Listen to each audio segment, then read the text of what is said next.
Prescott Valley Regular Town Council meeting, October 13th, 2022. Call to order. Clerk, please call the roll. Councilmember Kinzinger. Present. Councilmember Dickinson. Here. Councilmember Hepperly. Here. Councilmember Schumacher. Present. Councilmember Packard. Present. Vice Mayor Hunt. Here. Mayor Plaguda. Present. We have a quorum. Thank you, ma'am. At this time, I would like to welcome down Father John from St. Germain Catholic Church for our invocation and to lead us in the pledge.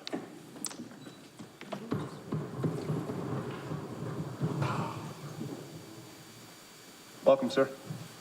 Microphone's yours. In the name of the Father, and of the Son, and of the Holy Spirit. Amen. Loving Father, we thank you and praise you for this wonderful day. In a special way, we ask you to bless each one of us by name.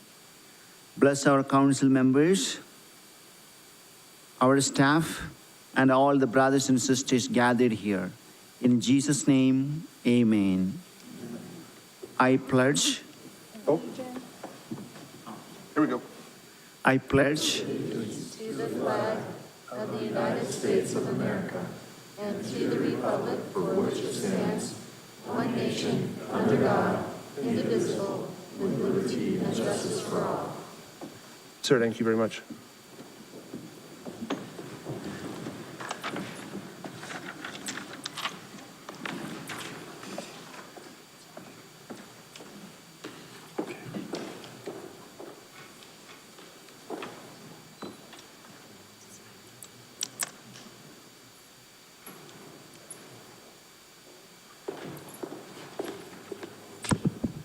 Now we're on item 3, Planning and Zoning Commission Service Award going to Gary Roberts.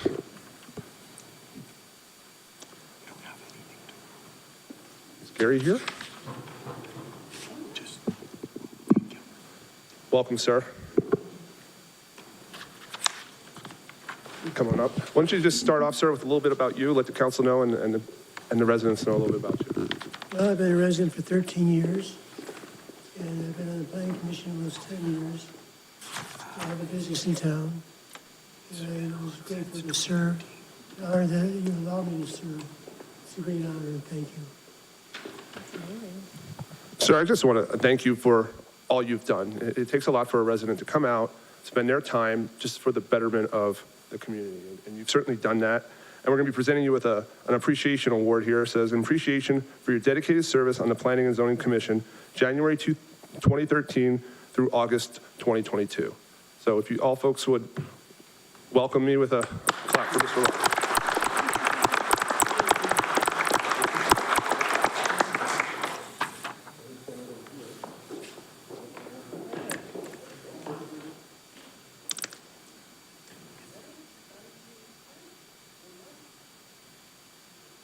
One more time for Gary.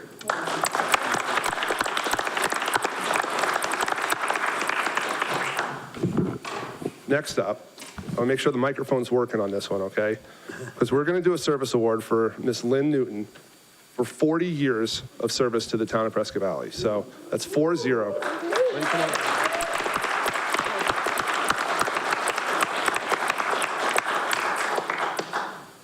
So, Mr. Mayor, members of the council, and all of our residents that are here tonight, this is a special moment for Lynn, for her family, for her colleagues.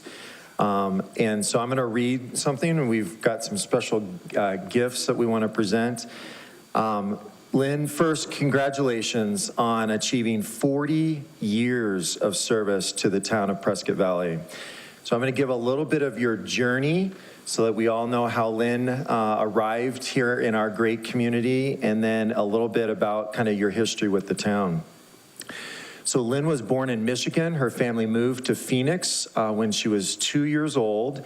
And at that young age, Lynn told her family that she decided that she would tag along with them on the journey to Phoenix. So we're glad that you decided to come along.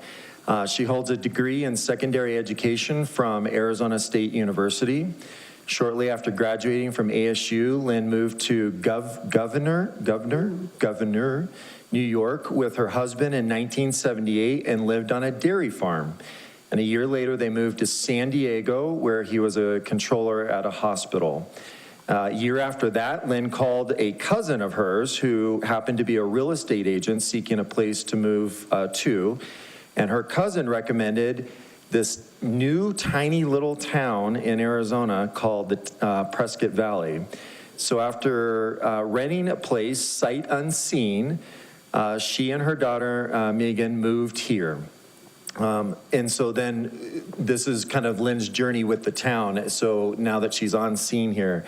So Lynn then started her career with the town of Prescott Valley on October 12th, 1982, as a clerk typist at a time when Prescott Valley had a population of 2,000 to 3,000 people at the very most. So wow, it's grown quite a bit in your tenure here.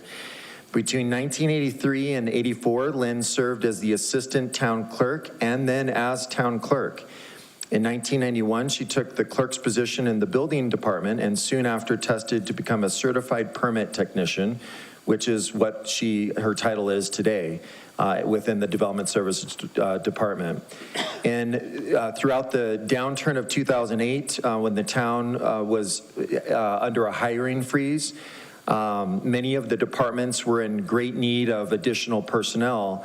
Lynn volunteered to help the town court and was reassigned to the court clerk until 2011, when she returned to her current position as a certified permit technician.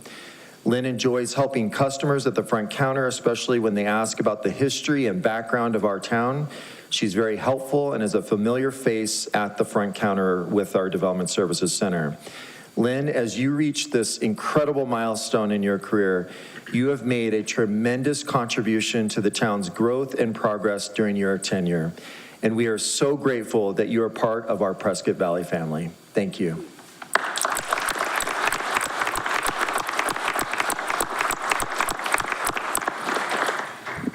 Let's start it off, Councilwoman. Lynn, we're so very, very grateful for your dedication and your service to our town. I don't know of anyone that I've come in contact with that has done 40 years of service as you have, and to anything. And it's a huge achievement, and we're so very, very pleased to have had you with us. I don't know if you're planning to retire or if you're planning to go on. No, you're planning to stay. So we're very delighted with that, and I just wish you all the happiness in your future. Ma'am, I'm sorry that this is a council meeting and not a party, because that is 100% what you deserve. That dedication and commitment it just blows my mind. I was thinking about that before the meeting, and I was like, I literally can't imagine doing anything for 40 years, mostly because I have yet to do anything for 40 years. And we'll leave it at that. But I appreciate you and all the years that you have dedicated to Prescott Valley. Thank you. Ms. Newton, thank you. It's always nice to see you behind the permit counter, and you've seen a lot of things happen around here.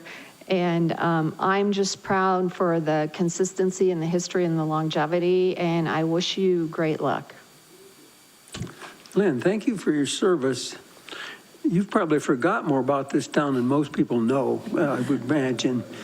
And I'm glad you're going to stick around, by the way. I have seen you back there, and you do a beautiful, good job. And that's why we hang on to you, by the way. So anyway, thank you again for your service. I just think of how many different companies I've worked for over 40 years, so that's just amazing to me that you're still in the same position. And I know since we've come here and I've worked in construction, I've dealt with you at the permit office, and it's just amazing to me because most people don't stick around, much less. How many homes have you lived in since you've been here? Do you know? About 2 or 3. Isn't that crazy? I mean, so many people move so often today, so thank you for that. It's just amazing that you've been able to do what you've done, and so thank you for being an example and a model for everybody in our community. Thank you for that. Lynn, thank you for your service. I haven't had the chance to work with you, but again, to spend 40 years at any place today is an accomplishment. And I'm sure you've seen the good, the bad, and the ugly throughout the years on it here, but you stuck it through thick and thin, And so again, congratulations on the 40 years, and hopefully you get another 40. Lynn, you truly are like the Cal Ripken Jr. of the town. Like, your streak is incredible, and 40 years is an awesome job. And it's not often we come across someone who's been here longer than our town attorney. And it's almost as if he's a rookie compared to you around here. So that is just a tremendous accomplishment. And your family, I believe, is here, and you guys should be super proud of her. I mean, it truly, I don't know if we're going to see another one of these events here in Prescott Valley. Maybe one. And but that's about it. But that's it. So you say a few words, please. I appreciate the acknowledgement. I've enjoyed my job very much for 40 years. If I hadn't, I would have left. And I hope to be able to remain for a while longer. That says it right there. What is the secret to staying at one location for 40 years? Enjoy the work, enjoy the people we work for and with. I enjoy working with the public and the people in my department.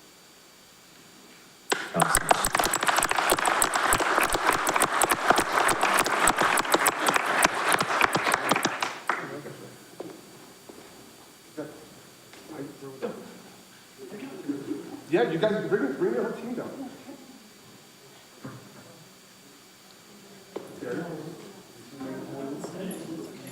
Pat, get up here.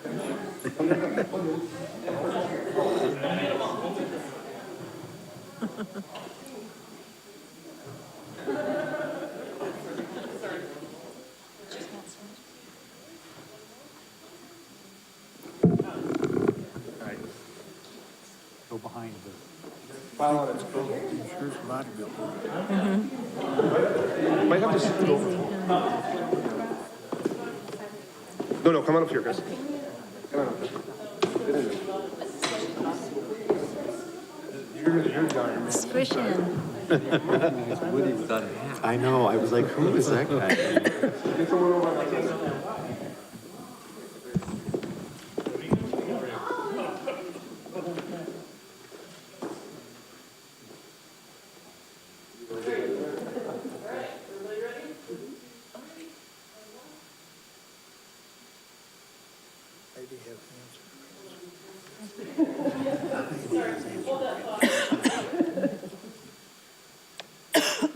No, you can't order pizza right.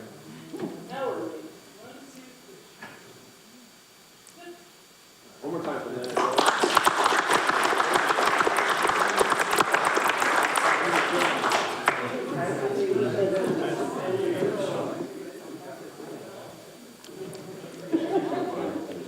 Then we're going to get one more picture with your family.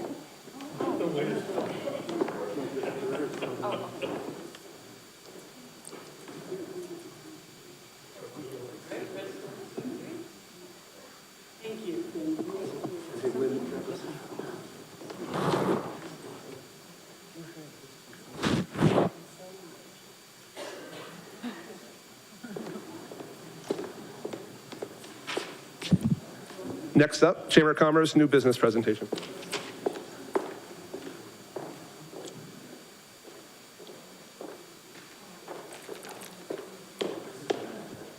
I'm back. Hi, everyone. Of course, I'm so glad to be back and have the opportunity to come and represent the chamber. Just to throw out there, my baby girl, Phoebe, is doing amazing. So I'm thrilled to be here tonight. I see that you guys made some upgrades. They look really great. So I have to share with you all, one, of course, how our community is growing with a new business, and then also how the chamber is growing. So first, I would like to introduce your CBD store. The owners are Mike and Marilyn Mott. Welcome, everyone.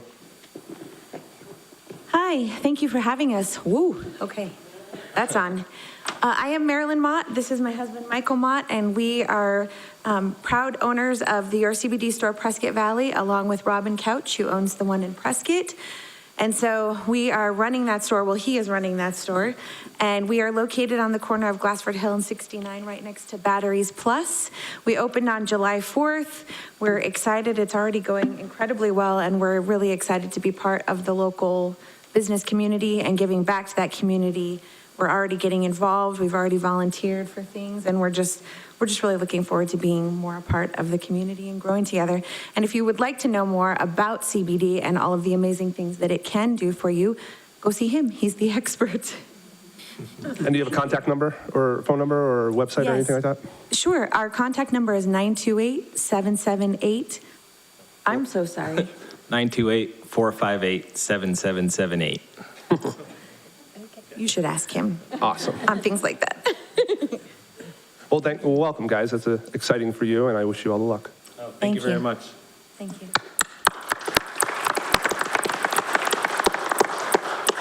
And of course, their number is listed on the Chamber of Commerce website, so you can always just go and Google and find them on our website. So congratulations, Mike and Marilyn. Next week, next Thursday, 2 o'clock, is their ribbon cutting. So hopefully you can make it as we celebrate another grand opening in our community. And then, saving the best for last, no offense, but we have grown in the Chamber of Commerce. I am here to introduce Samantha Mayer. She is our Special Projects Administrator. She is here to help us out we're very busy in our office. Kim definitely keeps us busy, and so does Marnie. And Sam is there to help us with all of our new members coming in, with visitors into the chamber. So she may be one of the first people that you see when you come into our office. So putting her on the spot, but I'm going to make Sam say a few words about herself. Awesome. Welcome, ma'am. Hi, I'm Samantha, Arizona native. I moved here 27 years ago from Tempe, where I was born, so I've been here forever. Graduated Yavapai College 2019, Phi Theta Kappa. Woo, go Rough Riders.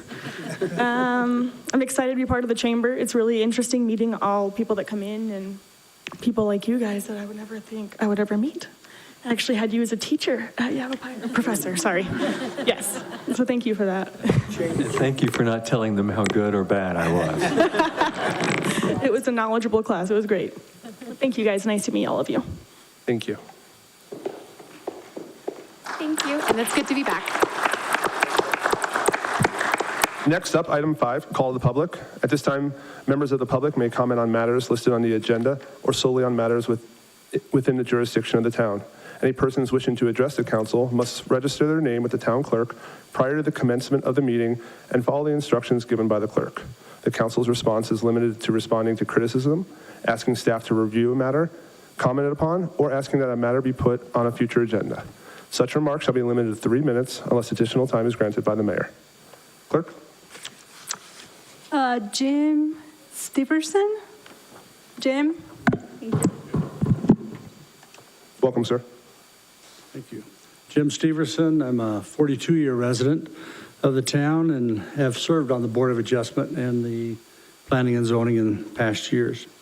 I live currently on my third house in Prescott Valley, which is a cul-de-sac, 6 homes on this cul-de-sac. We get 4 garbage trucks every week down this cul-de-sac. And so I have brought this up by letter and talked to a prior town manager of why don't we send out bids for different areas, different units of Prescott Valley that each can bid on them. They would save money, less fuel, less man hours, being able to go door to door, and the people of Prescott Valley would also save money. So I've heard nothing back from my inquiries before. Also, our roads would, I know just from my cul-de-sac, the beating that it takes and how it's cracking up for those heavy trucks, and 25% of that would be a lot better than what it is now. Thank you, sir. Clerk? Mr. Tom Chase? Welcome, sir. Good evening. 10 months, here I am. Hopefully, we have some stuff happening next week. We still have the problem with the noise. We still have a problem with the speed. Learned a new trick. I didn't think I could learn any more tricks with the temporary pilot program with the speed bump. They like it when it rains, because then the rubber gets a little bit slick. So they get at the rear wheels at the top of the hump, rev it up, and just burn it out. So that's their new trick. It's like every week I learn something new with it, so it's quite interesting. We're having a big problem because at my house, that's the last speed bump out of the 3 would be the southbound lane of Prescott East Highway. They're flooring it. Once they clear that to make up their 25 seconds that they lost by having to slow down for the speed bumps, they're flowing it towards Sunset. 3 weeks, 3 accidents. It's been almost T-bone all the way. It's somebody that is churning left off of East Prescott Highway onto Sunset going that way, opposite from my side as far as that. So that's been happening pretty much every Friday or Saturday for the last 3 weeks. Hopefully everybody in the neighborhood is talking about it. I saw articles in the paper, and I even heard about it on the radio when I was coming back from California. In talking to the neighbors, they're worried about the traffic coming through with the construction and stuff like that. I know you guys put stuff out in the paper and everything, but they're still coming to me asking me if I've had anything, and I have been talking to Gilbert with that as far as that. So it has a lot of interest on our street that finally something after 3 years is going to be done. Hopefully that'll slow the speeders and stuff down if we ever get Jasper to go through, because that's the main intent, is to get Jasper to go through with the smaller roundabouts and all that stuff.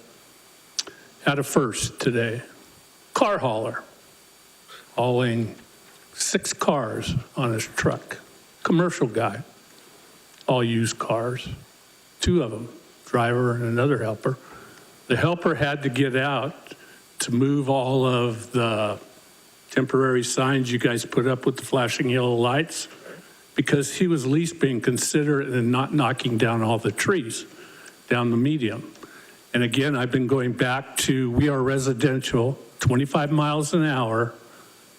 I know we're going to lose bare minimum trees. Yes, sir. What do you have in store for the trees? Transplant them, or are you going to make firewood out of them? Just a question. Thank you, sir. Clerk? Joshua Mazone. Welcome, sir.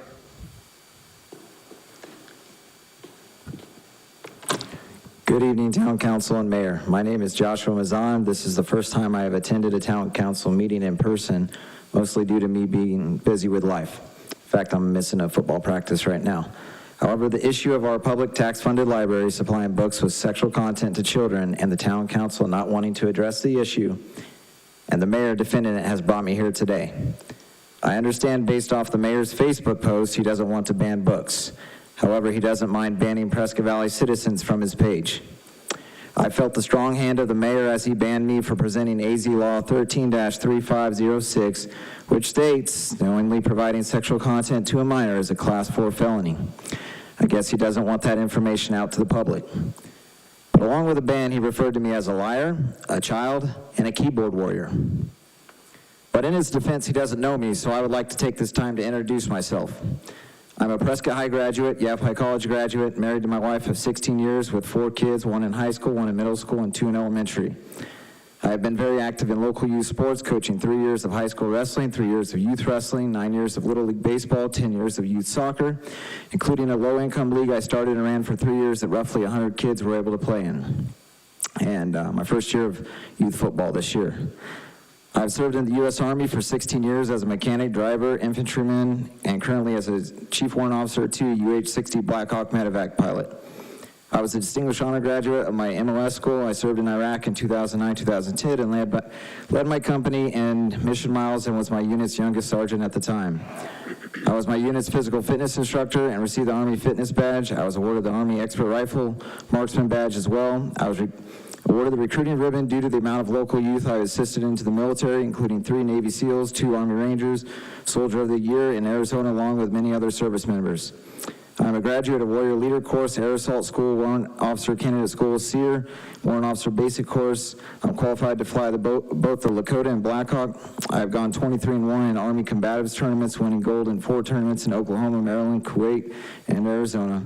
I'm part of the Army Honor Guard and have conducted 147 funerals, mostly at Prescott National Cemetery.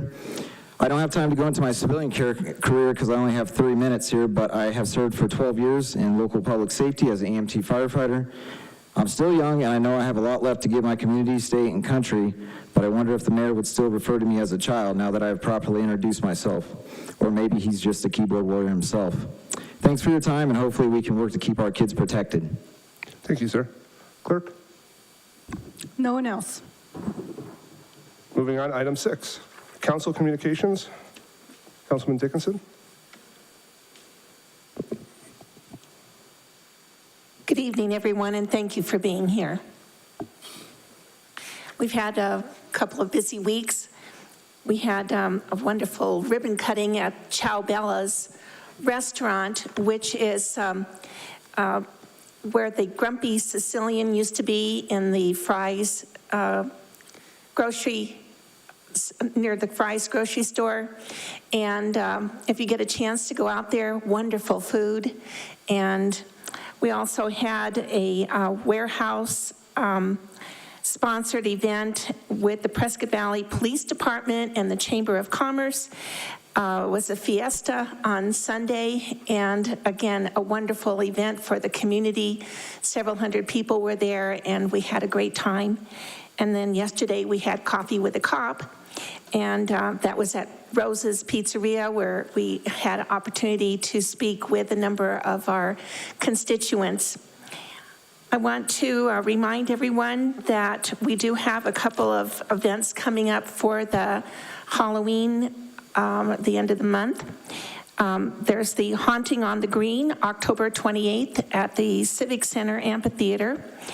And festivities are scheduled to include face painting, bounce houses, a police bike rodeo, costume contests, face painting, etc. So for your kids, you want to be sure and place that on your calendar. And we also have the Safe Trick or Treat event set for October 31st, also at the Findlay Toyota Center. And the other event, Haunting on the Green, is at the Civic Center, and the Safe Trick or Treat is set for the Findlay Toyota Center. And so a couple of nice places to take your kids, and a safe place as well. Councilwoman.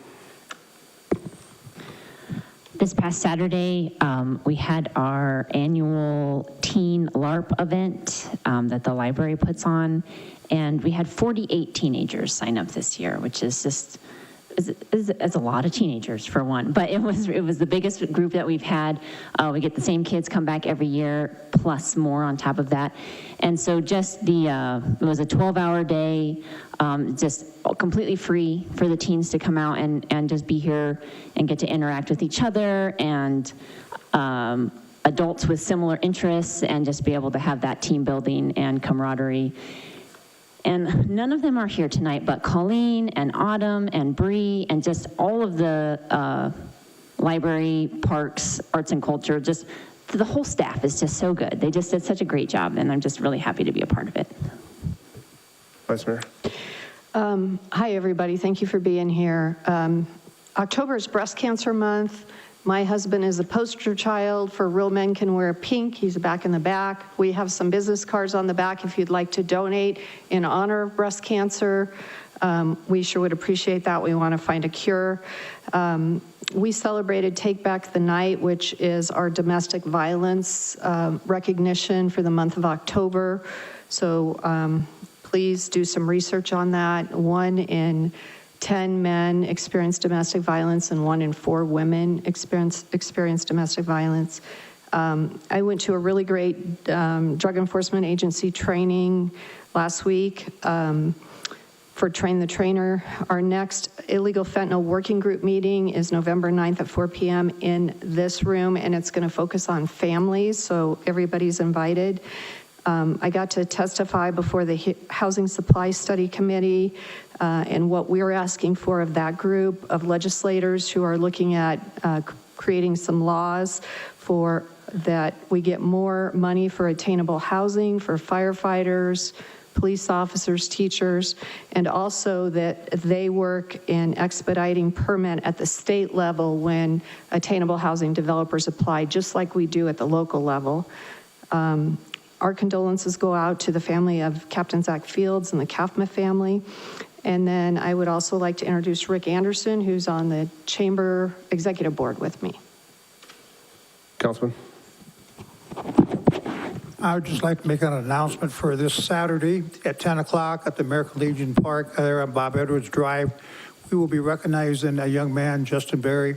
He earned his Eagle Award in Scouts, and it's going to be about an hour program, ballpark, but what this young man has done was just the one flagpole originally for the American flag. His project was to put up 6 more flagpoles that are about the same size, but it's in a semicircle now representing all branches of the service. So again, if you're available, come out Saturday morning, 10 o'clock, Bob Edwards Park, American Legion Park, for a program. Then this young man will be invited to the council meeting on Thursday, November 3rd, for the council to be able to recognize him here for the ones that can't make it on Saturday. So thank you. Thank you, sir. Item 7, Manager's Report. Mr. Davidson. Mr. Mayor, members of the council report for last month is available online, so we'll make sure that you have that link, and then also members of the public, if you want to see activities that have taken place in all of our different divisions, that information is available online. Thank you. Thank you, sir. Moving on, item 8, consent agenda. All matters listed under consent agenda are considered routine by the town council and will be enacted by one motion. There will be no separate discussion of these items. If discussion is desired, that item will be removed from the consent agenda and will be considered separately. And Vice Mayor, I believe you had a couple things to say. Yes, I do, sir. Thank you. So I'm excited to announce that the committee for subcommittee appointments, which includes council members Packard and Kinsinger and myself, are recommending Trace Gordon from the police department and Larry Prentice from information technology, that they be new members on the personnel board. So that's our recommendation to council tonight. It was a very hard decision because we have wonderful employees and that they want to do this extra level of volunteering participation in the town is really, they deserve kudos. And Larry's here, so thank you, Larry. So now I'll take a motion. Mr. Mayor, I'd like to make a motion to approve all items listed under the consent agenda as presented by electronic vote. Second. Clerk, please call the vote.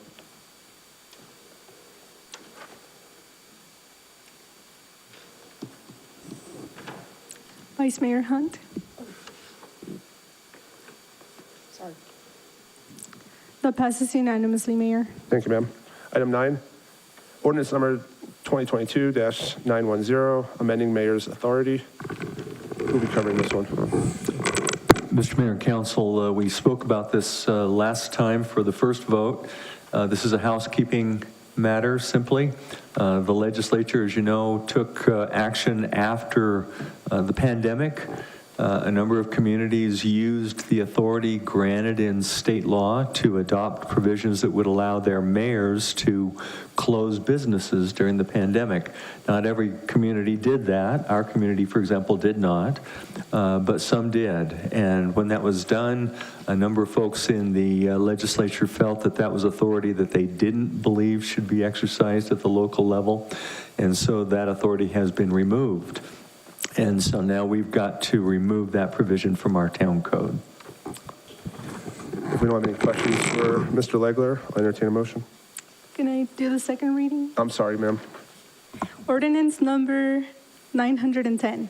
An ordinance of the mayor and common council of the town of Prescott Valley, a municipal corporation of Arizona, amending sections 2-2-40, powers and duties of the mayor, and article 2-2, Mayor in Chapter 2, Mayor and Council of the Town Code, to conform with recently enacted legislation prohibiting mayors of citizen towns from ordering the closure of businesses during declared emergencies, providing that all other sections of the town code not herein amended shall remain in full force and effect, providing that if any provision in this ordinance is held invalid by a court of competent jurisdiction, the remaining provision shall not be affected but shall continue in full force and effect, and providing that this ordinance shall be effective 30 days after its passage and approval according to law.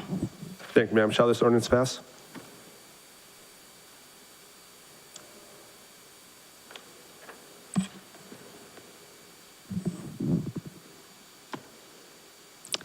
Councilmember Schumacher, thank you. Councilmember Hepperly. That passes unanimously, Mayor. Thank you, ma'am. Item 10A, development impact fees. Mr. Judy, welcome back. You're super rested, I'm sure, and this is going to be an amazing presentation and a discussion on this. Mayor, Council, it is good to be with you. I'm a little out of sorts because I just got back from San Diego. I was literally on a beach 24 hours ago and got back about 3 hours ago. So I've been on the road most of today, and I came back just for this, just to be with you guys. So, and I'm not used to going first. Usually fought to my husband at the end of the agenda, so I'm not sure how this is going to go. But it is time, we feel, to update our development impact fees, and there's quite the process to do that. We like to use a lot of acronyms in government, so we'll go over those real quickly. We have what's called land use assumptions, an LUA. We have an infrastructure improvement plan, or an IIP. Part of the statutes requires us to hold a public hearing on those two documents, which are combined into one for this process. We've successfully used impact fees for many projects around town over the years. Some examples of those are the PD expansion, the Glassford Hill Long Lake intersection, and Bob Edwards Park. Those were all projects that were funded by impact fees. So I've talked about those acronyms already. The other one is the Development Impact Fee Report, DIF, which will come at a later time. So land use assumptions, I'm not a planner, we have planners here, but again, that's included in this document. The definition of a land use assumptions are projections of changes in land uses, densities, intensities, and population for a specified service area over a period of at least 10 years and pursuant to the general plan of the municipality. They will note that this update is based on our current general plan, not the proposed general plan, since it's not been approved by the voters yet. So some of the assumptions that were used in the land use assumptions regarding our growth rate was 2.02%, which averages about 487 housing units per year. From 2015 to 2020, that was about 541 housing units per year. So a little bit of a slowdown on what we're projecting. We asked the consultant to look at our actual growth. Years past, they've had, percentage growth. We may grow 2%, 3%, 4%. But we asked them to look at the actual number of permits we had issued to make sure it was a realistic plan. Persons per housing unit was 2.16. So those are just some of the assumptions that are in this land use assumptions document. When we talk about the IIP, or the Infrastructure Improvement Plan, there are 4 categories that we look at when we're assessing these impact fees. Those are for circulation or streets, police, parks and trails, and the library. So circulation, we actually began this process way back in 2020, late 2020. It took a back seat because during the transition we had a lot going on, so it kind of sat on the shelf for a while. At that time, Public Works had proposed 16 projects valued at $46.5 million. That was 2 years ago. I'm sure those valuations have increased a lot since then. So during this time, we really tried to focus in on what were the most important roads that we felt were growth related. Those were the Glassford Hill Road 3rd lane widening from Long Lake to Highway 89A, the Santa Fe Loop Road widening going from Glassford Hill to the Jasper development, and the Viewpoint Prong and Ranch intersection. There's development occurring up there. The town would be responsible for some lanes. The developer would be responsible for the lanes on their property. So this shows you in map form what we began with and then what we ended up with. You have a better looking map, I believe, that the town manager handed out to you that Larry Prentice made for me. Thank you. I did this last week before he was able to print that off, so this is my amateurish version. I apologize. So the green is what is actually in the IIP for streets. The red was what was originally proposed and what we took out. Those projects are still needed, but we would look at other funding sources to complete those projects. Parks and Trails, the big project that is in that component is the Agua Fria Park. I know this is our unicorn park, but we believe it will happen someday. We hope it will happen. We've seen movement from the State Land Department on possibly putting this property out to auction within the next couple of years. We have a Trailhead Park in there for the Jasper development, and we have 1.1 million in new trails as well. The police IIP, it's strictly to pay the debt service on the expansion that was recently completed, and also 13 new police vehicles that would be purchased over the 10-year time frame of this IIP. The library was actually grandfathered under current statutes. We would not be allowed to assess a development impact fee for a library of that size. But since we had already issued debt for that building at the time, it was grandfathered. And so we're simply continuing that fee until that debt service is paid off. We're not proposing any changes to that fee. So bottom line, this is a little hard to read, and this will be fleshed out in another report that will be coming before you. If we make no changes to this LUA and IIP document, the fees for single-family homes would go up from about $5,200 to $6,400. For multifamily, it would go up from about $3,500 to $4,300. I don't have my glasses on. And there's also a non-residential component that would also rise. For industrial, it would go from 94 cents per square foot to $1.60. For office services, from $1.13 to $3.20. And for a retail restaurant, from $1.91 to $4.04. So options at this point. You're not required to take an action tonight. This is just a public hearing to get your input and the public's input, so we can move forward with the LUA and IIP as presented. You can suggest that we eliminate projects. We've met with the Contractors Association a couple of times. I know Sandy's in the audience tonight. Something that we could do is look at the percentages of growth versus non-growth. With our streets, they were all proposed as 100% growth related. With our streets, they were 75-25, 75% growth related, 25% non-growth. So our existing residents will use, additional capacity.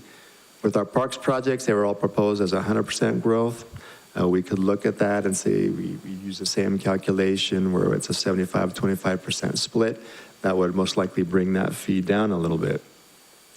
What this LUA IIP and the future DAF report represent is a maximum allowable fee. You can always come down off of that fee, but per the report, that justifies, we could charge that much, but again, you can come down off of that fee. That's the maximum supportable fee.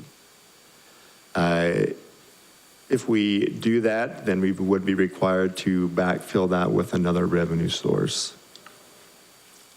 So, future steps. We would propose coming back to you on December 8th to actually adopt the IIP LUA. January 12th, 2023, we would hold a second public hearing on the DIF report. February 23rd of next year, you would adopt that DIF, and then 75 days later, the new fees would become effective on Monday, May 15th. Questions? First off, sorry, I just want to make sure we opened it up for a public hearing. Council? Mr. Mayor, Ryan, can you go back to the choices, recommendations, options? Okay, so where it says price reflect maximum supportable charge. So if we reduce commercial, we have to reduce residential equally? Correct, yes. And then where it says town would be required to backfill funding from other sources. So if we reduce it by any percentage, we have to pay the difference? Correct. We would look at the general fund or HERF or other funds that can make up that difference. And then can you go to the map too, please? Of the circulation streets? Yes. So we're only, with this one that could be approved, we're only recommending the green. Mayor, Vice Mayor, that's correct. Okay. Council, have anything else for Mr. Judy? And being that this is a public hearing, is there anyone else in the audience that would like to speak on this subject only? Mr. Mayor, I have one more question, I'm sorry. Yes, Vice Mayor. Ryan, I know Prescott does not have diff fees. They just have like a circulation diff fee, correct? They do have impact fees. I know they have a circulation fee. I know Sandy had actually done some of that research. There was a time where they did not assess a fee, and they came back and assessed a fee again. So have we compared these fees with other jurisdictions, maybe the same size, maybe larger, that have diff fees? Have we done that yet? Well, again, Ms. Griffiths had done that comparison for us with Prescott. Okay. If I had been here this week, I would have done more with our similar-sized cities, but that's something we can definitely prepare for you and bring the next time that we... I think I'd like to see that. And then when do we have to, if we want to make changes in it, when do we have to do all that? What's our timing? You have a timing slide on here. Yes, the timing's very rigid. You know, once you hold a public hearing, you have to have the next public hearing within a certain time frame. Sometimes it's 30 days, sometimes it's 30 to 60 days. We can extend that whole process over again if you wanted to lengthen out the process. It just means that everything is bumped down the line.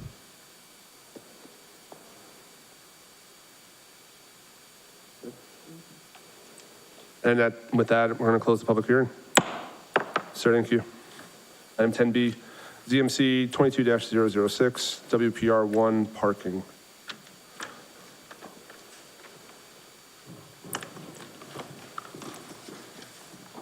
Welcome, sir.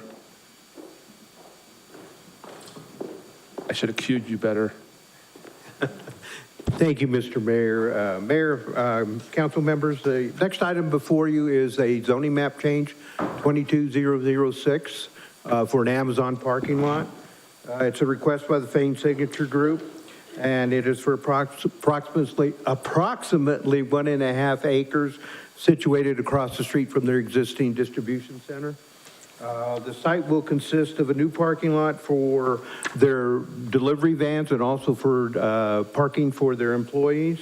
There's 76 proposed parking spaces, and the site meets the requirements for our zoning code for warehousing uses, and in addition, staff observes that the applicant has met the town code requirements for neighborhood outreach, and that the P1 parking zoning is in conformance with the general plan and the town code. Staff is recommending approval of the P1 pad parking zoning, and be glad to answer any questions if you have them. Thank you, sir. And this is also a public hearing, which will open it up. Council, will you have anything in regards to this topic? So this property is across the street, and but not directly. It's down, from what I can tell, the Amazon building is at the M1 pad? Yes, ma'am. Okay, so this site is... No. No? Councilwoman, it is not. It's where it says distribution. Current distribution center. That's the building right there. Pardon me. Okay. So this is immediately across the street. Okay. Sorry. No, you're okay.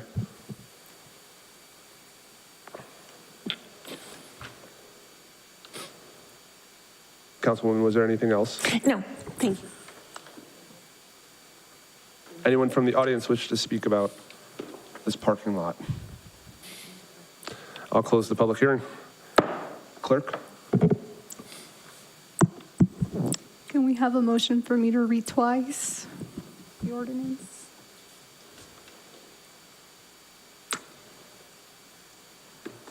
Councilwoman? Mr. Mayor, I make a motion to read ordinance number 2022-911 by title only on two separate occasions, then place the same on final passage by electronic vote. Second. Clerk, please call the vote.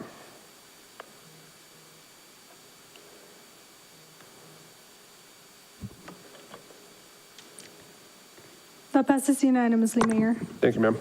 Next up, I'm sorry, go ahead and read. Ordinance number 911, an ordinance of the mayor and common council of the town of Prescott Valley, a municipal corporation of Arizona, amending the town zoning map ZMZ 22-006 to change the zoning classification of an approximately 1.5 acre parcel located north of Valley Road at the terminus of Enterprise Parkway from M1 PAD Industrial General Limited Planned Area Development zoning to P1 parking zoning, and providing that this ordinance shall be effective 30 days after its passage and approval according to law. Thank you, ma'am. Next up, item 10C, general plan amendment, GPA 22-003, Summit Storage. Sir? Mayor and members of the council, the next item before you is actually General Plan Amendment 22-003 and Zoning Code Change 22-007, which will be presented together but require separate votes on that. The applicant, Bill Watson, has asked for a minor general plan amendment as well as a zoning map change for approximately 3 acres located on Viewpoint Drive, north of Pronghorn Ranch Road.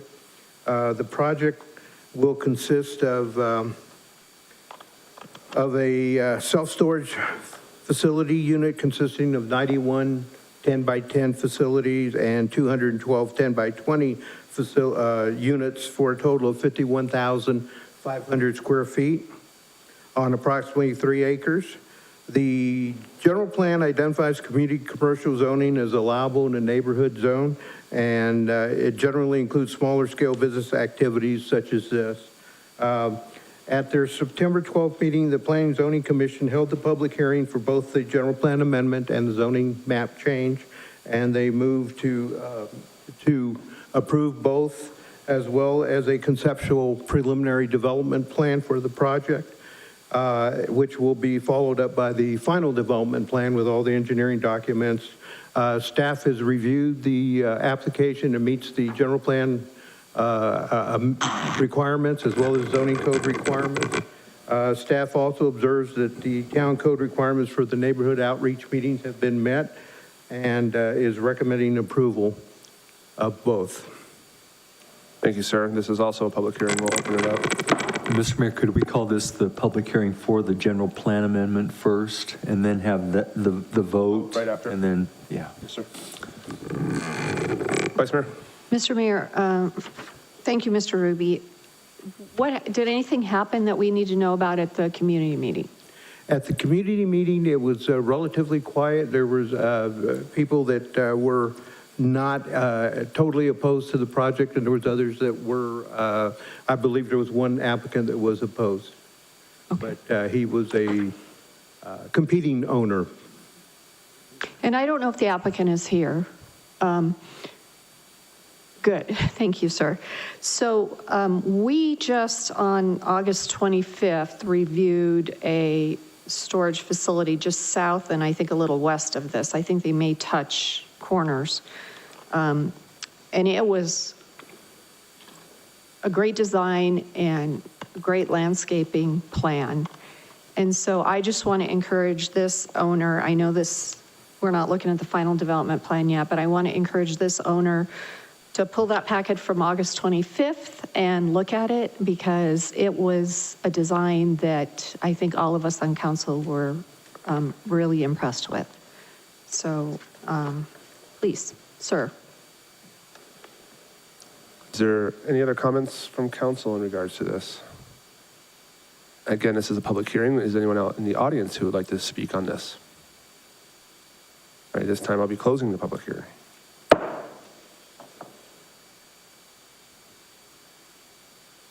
Councilwoman?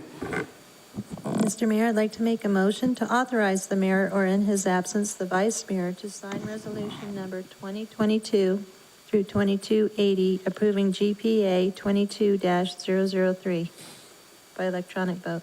I second it. Clerk? That passes unanimously, Mayor. Thank you, ma'am. Item 10D, zoning map change, ZMC 22-007, Summit Storage. Also a public hearing. We'll open it up right now, sir. Take it away. Is there anything else to add? No, sir. We have any additional questions? Again, this is a public hearing. You can speak on this one as well. I'm going to close the public hearing. Mr. Legler, are we good with that? We're good. All right. I'll take a motion, please. Or Yes. take a motion, please. Yes, so Mr. Mayor, I'd like to make a motion to read ordinance number 2022 through 912 by title only on 2 separate occasions, then place the same on final passage. Second. Clerk? That passes unanimously, Mayor. Ordinance number 912. An ordinance of the mayor and common council of the town of Prescott Valley, a municipal corporation of Arizona, amending the town zoning map ZMC 22-007 to change the zoning classification of an approximately 3-acre parcel located west of Viewpoint Drive, approximately 400 north of Pronghorn Ranch Parkway, from AG agriculture zoning to C3 PAD commercial minor industrial planned area development zoning, and providing that this ordinance shall be effective 30 days after its passage and approval according to law. Thank you, ma'am. Item 10E, final development plan, FDP 22-015, Southwest Cable. Sir? Mayor and council, the item before you is a request by Michael Sawchuk for Southwest Cable for the approval of a final development plan for a 2,400 square foot metal building for Southwest Cable Services on a 1-acre parcel at 700 Hendrickson Road in the Antelope Meadows Commercial Center. This use is supported by the existing M1 pad zoning and its pad 5 designation in the general plan.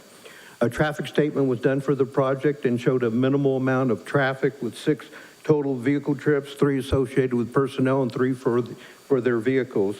The landscape plan will include low water use plant palette with a variety of tree types, such as shrubs and ground cover. In addition, the applicant has provided a future sewer service for a connection to the dry city or the town existing dry sewer. The project will require signage and meet all the other code requirements at that time. Be glad to answer any questions for you. Vice Mayor? Thank you, Mr. Mayor. Mr. Rubio, thank you for the lateral. I appreciate that. The only thing I did not see on the site plan, and I didn't know if we should call it out, is I did not see the fence. The fence should be identified on the site plan and it will encircle the entire site. Okay, because I didn't see it on there. I blew up the map and everything. So will you check that out, please? I will do that. Thank you, ma'am. Appreciate that. Anything else? I have a question with reference to ingress and egress. I don't see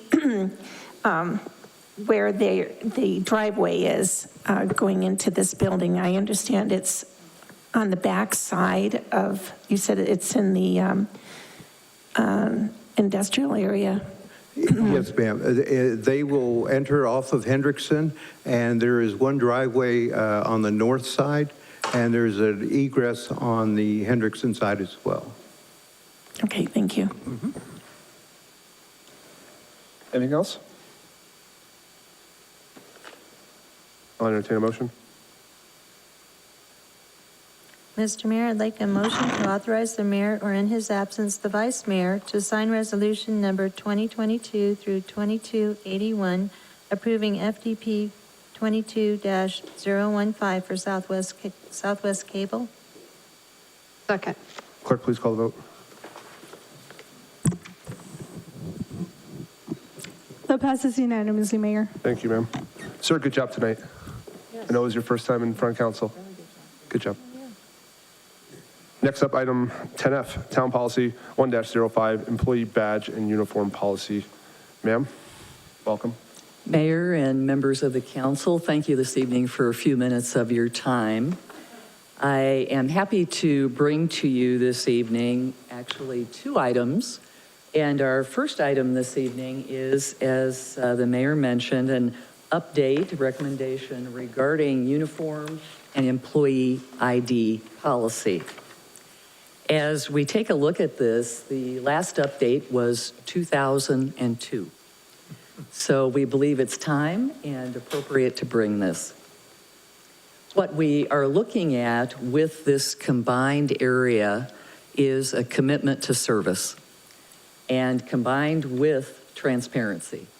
The idea that there will be an identification badge, I've got a sample on this evening, does not yet have my picture on it, but it serves the purpose of identifying me as a town employee with pride and distinction. It also allows access and security to be maintained. And so it's a common goal in terms of what we are intending to do. In addition, there's a protection for town property, as we've noted on the screen this evening.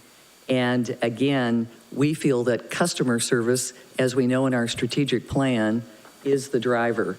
And one of the key things to customer service is being able to say, first and foremost, we represent the town of Prescott Valley. So it's that combination.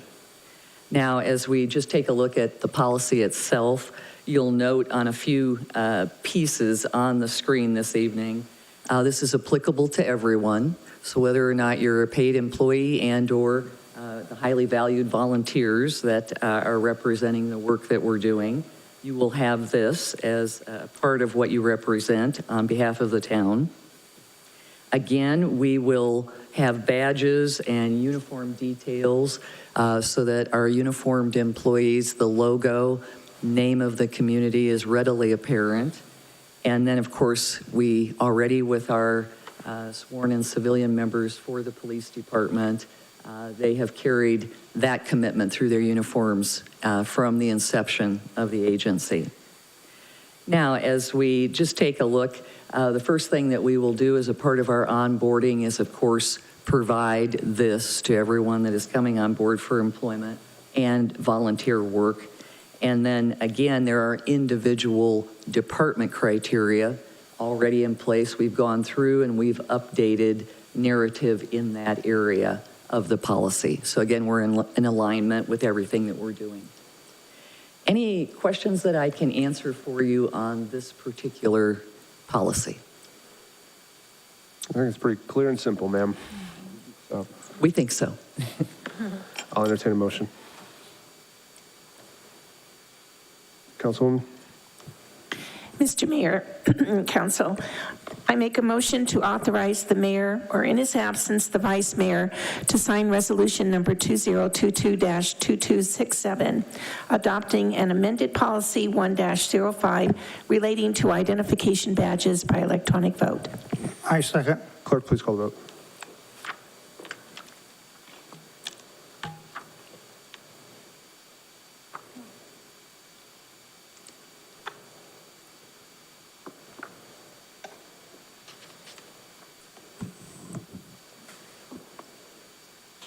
Vice Mayor Hunt? She's getting there. That passes unanimously, Mayor. Thank you, ma'am. Next up, item 10G, updated personnel policy 2-08 on general leave. Ma'am.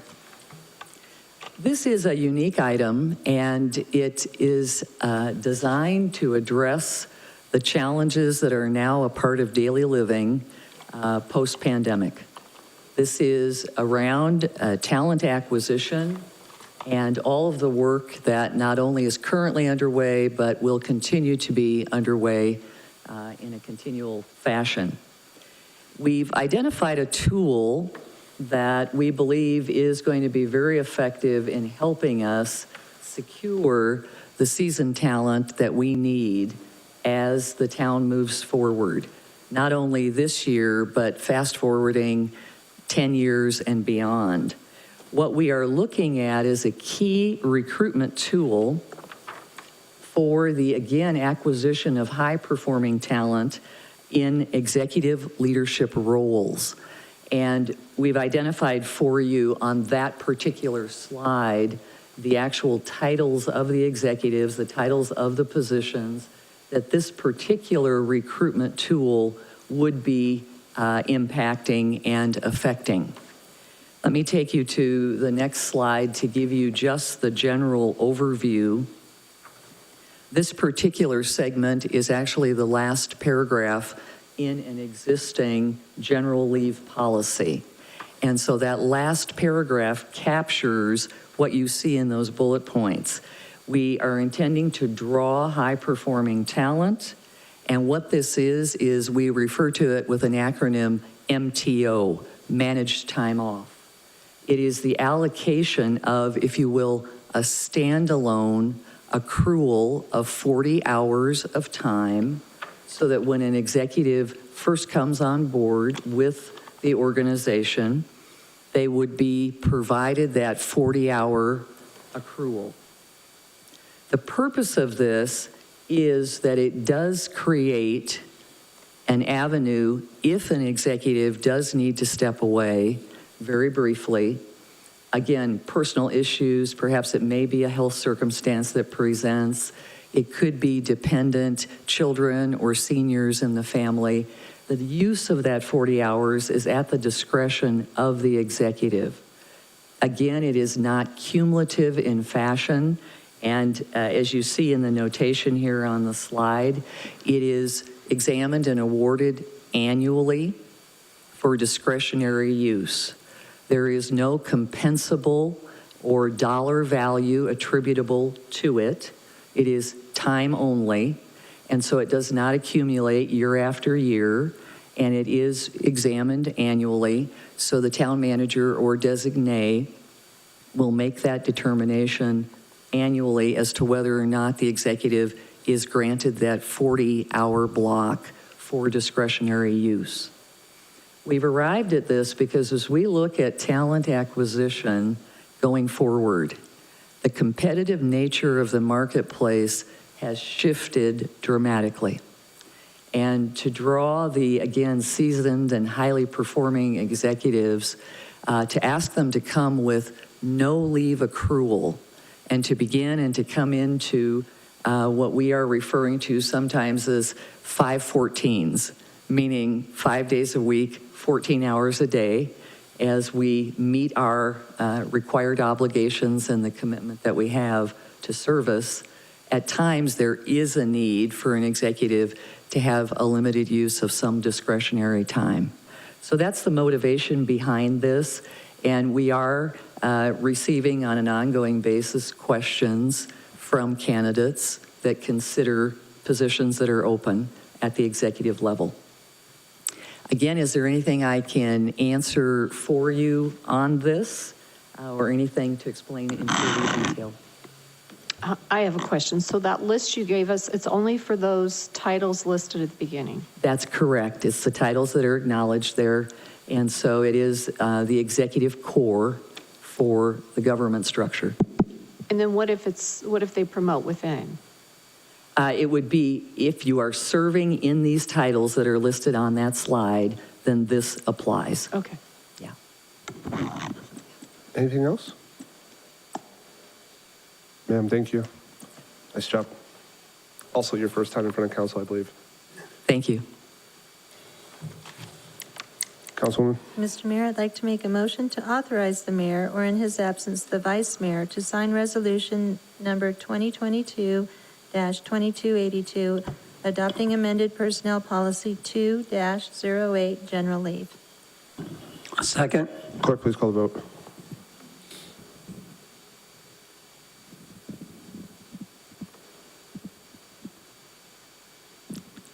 Vice Mayor Hunt?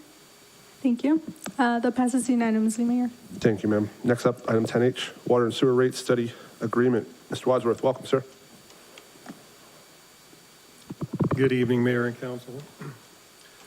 Tonight, we're going to talk a little bit about a water and sewer rate study. I've got a brief presentation to talk about the background of it a little bit, and then we've got Mr. Dan Jackson from Wildan to talk a little bit. Can I put the other one on? The other slide? Yeah.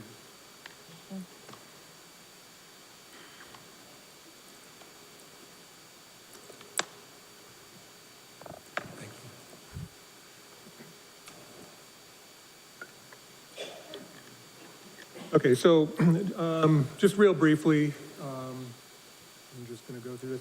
We haven't actually done an independent rate study in roughly 22 years. The one that was developed 22 years ago, the consultant actually provided us with a model. It was a series of spreadsheets that mimicked our financial situation, and so we were able to use that spreadsheet over the years ourselves and come up with the water and sewer rates that met our financial needs. But obviously, things have changed over that time period. There's been a lot of changes to those spreadsheets. They've become very cumbersome to use, and we need to take a fresh look at this. And so that's what the purpose of this rate study is. We haven't adjusted our rates since 2017, so they haven't gone up or down since that time. And so we're going to look at the rates, but we're not going to look at the capacity fees that are associated with water and sewer. Those are the one-time fees, so we're not looking at that. Just the actual rates that are charged, the volumetric fees and the base fees for water and sewer.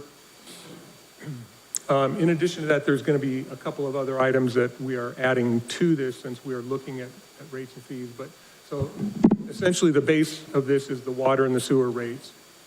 And that's going to give us a good financial analysis and what we need to do moving forward to make sure that we meet all of our financial criteria, all of our operational coverages and balances, cash balances, and those sorts of things. One other thing to keep in mind is that we want input as far as what are the goals and objectives of this rate study. 22 years ago, the goals and objectives could be completely different than what they are today. And so, for example... Can you use the microphone, please? I'm sorry. I thought I was. Okay. Is that better? Yeah. All right. Sorry. Yeah, so for example, if you want to promote water conservation, we can tell the consultant, we want to somehow promote water conservation through our rates.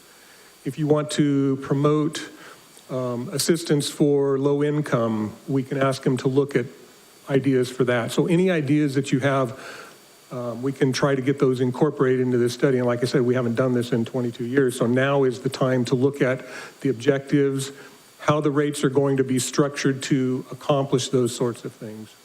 So that's going to be in the base, the rate study for the water and the sewer.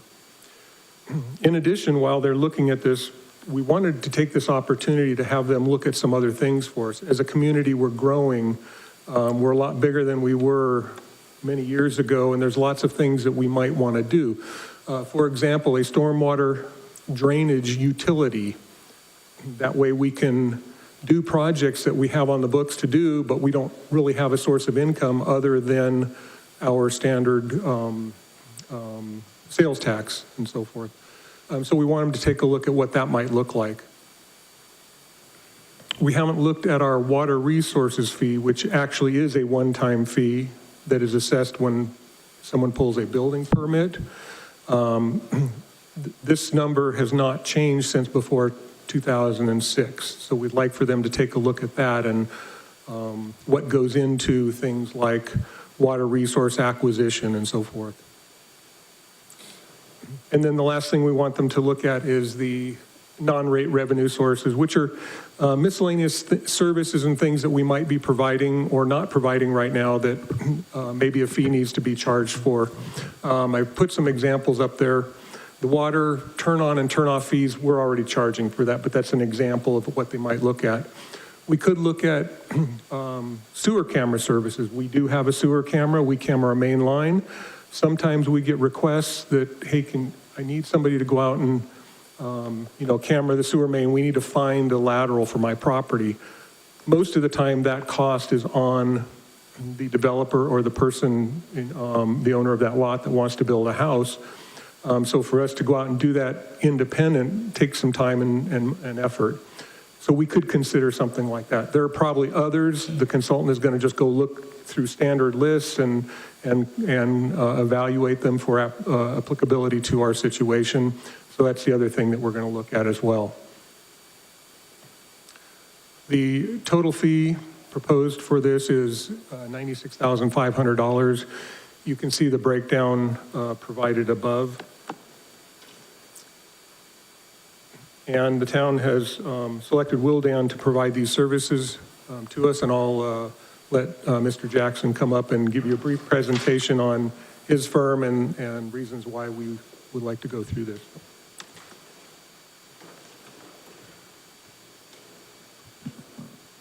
Thank you, Welcome, Mayor, sir. members of the council. My name is Dan Jackson. I'm Vice President of Wildan Financial Services, and I very much appreciate the chance to come before you and very briefly use this opportunity to not only introduce myself and my team, but also to talk a little bit about our experience in doing rate studies of this nature. And then finally, just to very briefly talk about the benefits of a study like this. Why do cities do this? What kind of information do you get? And why is it beneficial overall to do a comprehensive rate study of this nature? As I said, I'm Vice President of Wildan Financial Services. Wildan actually acquired my firm, Economist.com, about 8 years ago, and now I'm a Vice President. The company it's a publicly traded company. It was founded in 1964 with 3 divisions, 1,500 employees across the United States. The Financial Services Division, which I work in, has over 1,200 clients across the United States doing water and wastewater and other utility work. We're generally considered to be a nationwide leader in utility rate making, rate consulting, and long-term financial forecasting. This chart right here is just a identification of the clients that we have around the country. As you can see, we work all the way from the lower straits of Florida all the way up through Alaska. We're very strong in the Southwest and Texas and California, of course here in Arizona and in Florida. And we've got a pretty strong international presence too. I do a lot of work overseas in places like Fiji, Kiribati, Palau. Somebody's got to set the water rates in Fiji. I guess it might as well be me. So, but interestingly enough, those countries have the same kind of water challenges that we have here in the United States. So our expertise is used for them as well. But let's talk about Arizona in particular, because Arizona has a very unique set of water challenges that you're facing in the 21st century. I actually reside in Texas, and please don't hold that against me, but we have a saying in Texas, and that is, whiskey is for drinking and water is for fighting over. Right. Water is going to be one of the key issues that towns are going to have to face in the 21st century. Those towns that control their water resources will control their future. And properly financing your utility is the key to understanding and controlling that water resource. We've done work in Arizona all throughout the state. We've done work for 52 clients in the state of Arizona, 42 municipalities, 10 water districts. We've done over 100 rate studies that have very similar objectives to what you have identified here in the town of Prescott Valley. And I'm going to show on this following chart, these are all the cities that we've worked for. And I particularly have been involved in every single one of these projects. And members of my team have been involved in every single one of these projects. We don't list projects for clients that we haven't specifically had experience in. You know, we've worked for small towns and large towns all throughout the state. One thing you might be interested in seeing is that we've worked for the town of Prescott Valley. Not with Wildan. I actually worked for the town back in the late 1990s. I helped the town originally acquire its water and wastewater system. I did a lot of the analysis. I did it as a subcontractor to your engineers. So I do have experience in Prescott Valley dating all the way back to the last century. In addition, we've done a lot of work in Prescott. We've done work in Chino Valley, Camp Verde, Cottonwood, all around here. Jerome as well, believe it or not, we actually worked in Jerome last year. So our experience in Arizona is very, very extensive. As Neil indicated, these are the 4 different studies that we're looking at providing for you and that we've proposed to provide for you. But I want to wrap up my presentation just very briefly by talking about why. Why is it beneficial to do a study of this nature? Well, the answer is very simple. Rate studies provide information. That information is given to you, and you, as the town's decision makers, will use that information to set the proper policy for the town. Rate making is really as much an art as it is a science. You can develop 100 different rate structures that will get you the revenues that you need to run your system. The question is, what is the most fair, just, and reasonable rate plan? Well, the most fair, just, and reasonable rate plan is the one that you decide is the most fair, just, and reasonable plan. Different rate plans are going to have different impacts on citizens.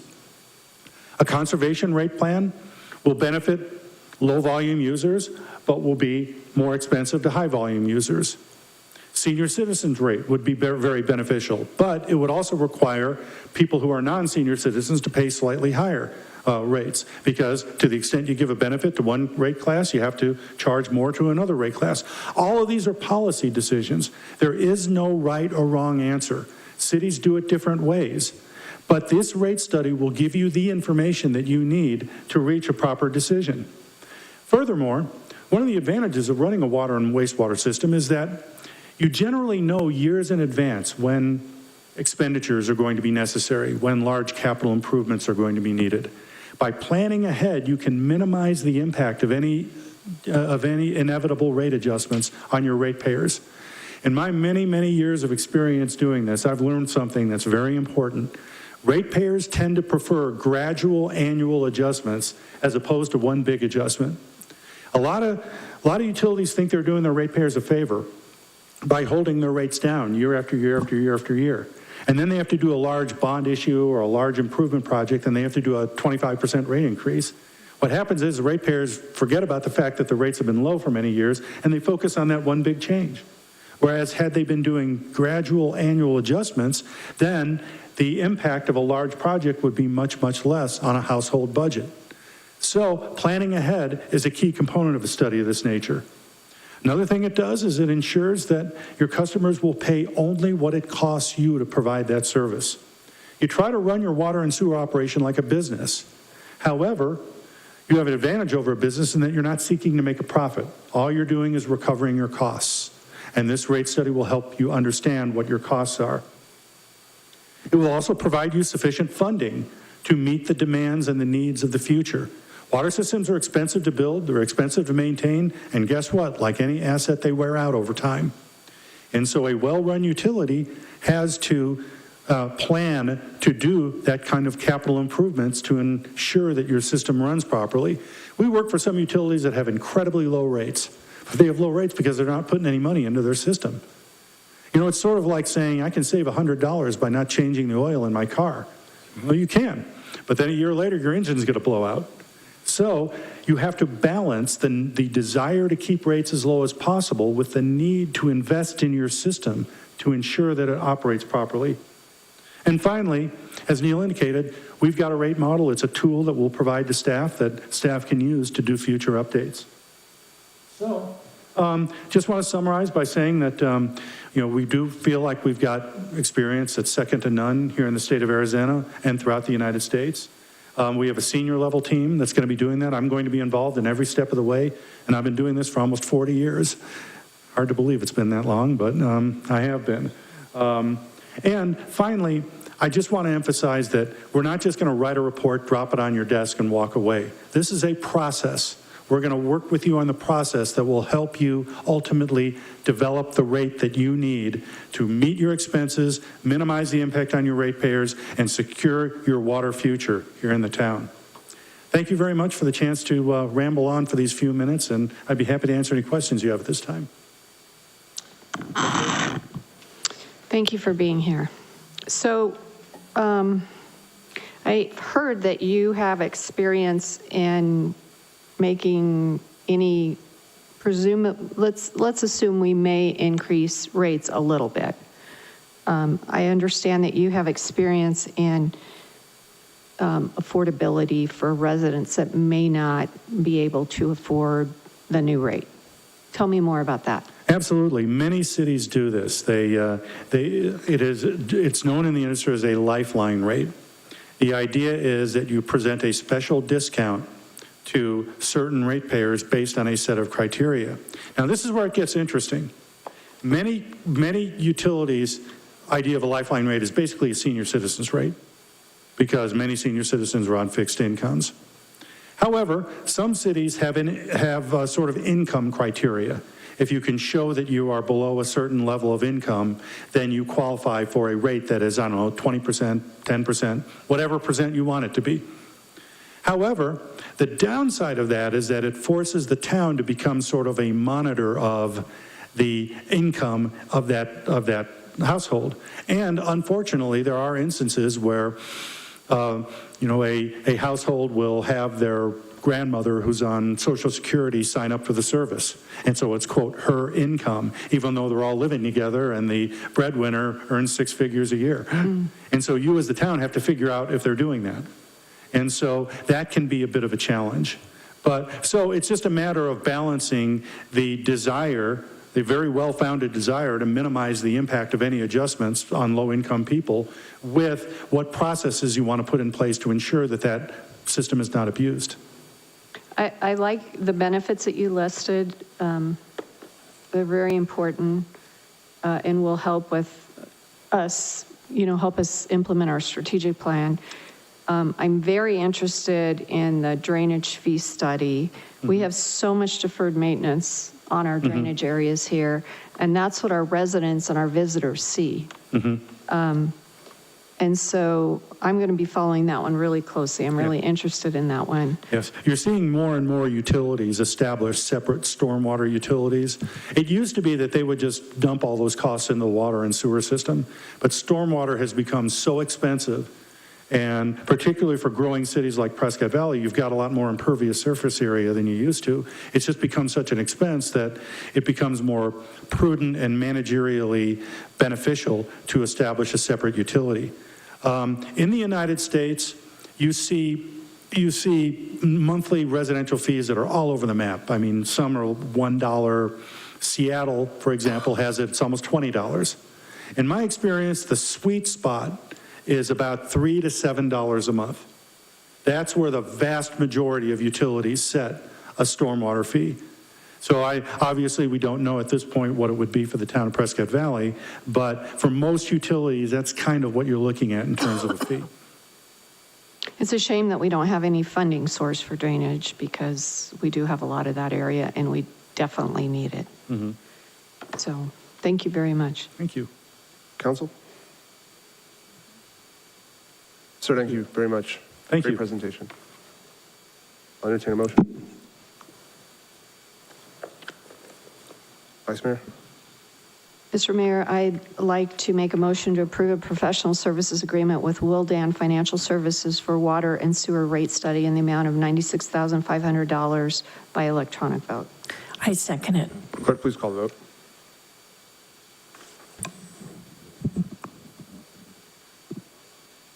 Mayor Polguda? It passes unanimously, Mayor. Thank you, ma'am. Moving on, item 11. Mr. Mayor, I'd like to make a motion to adjourn. I'll second. Clerk, call the vote, please.